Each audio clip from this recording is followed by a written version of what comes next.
drones que vous avez l'habitude de voir sur les conflits en cours, comme en Ukraine ou au Moyen-Orient, des drones petits, parfois même guidés par fibre optique pour être totalement impossibles à brouiller. Il y a également des drones plus gros, des drones suicides kamikazes qui vont s'écraser sur leur cible, mais il y a encore de la place dans les armées conventionnelles pour des drones de combat. Voici Aroc. C'est un drone mâle, moyenne altitude, longue endurance, un drone qui peut rester 24 heures en l'air et emporter jusqu'à 2,5 tonnes d'armement.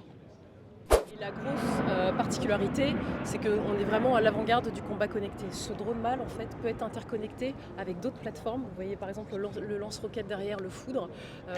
C'est vraiment notre particularité chez Turgis Gaillard, c'est faire dialoguer tous les systèmes entre eux, d'être vraiment dans l'interconnexion. Là, le grand enjeu, c'est effectivement la généralisation des drones, la connectivité, l'intelligence artificielle. Tout ça doit être ajouté à cette problématique qui est comment produire en masse, comment répondre à des besoins militaires immédiats.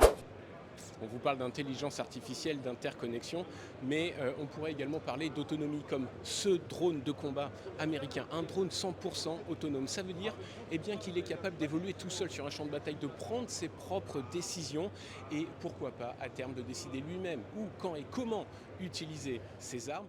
There's always some risk, and so we really focus on having a trusted autonomy, repeatable autonomy, something the operators are really going to get used to and trust and understand how it's going to operate, as well as there's always the element of a human on the loop that they can have full control of what's occurring. L'ONU a tenté d'imposer un humain derrière chaque prise de décision qui utiliserait des armes mortelles. Pour l'instant, la Russie a voté contre cette résolution alors que la Chine, l'Iran et Israël notamment se sont abstenus.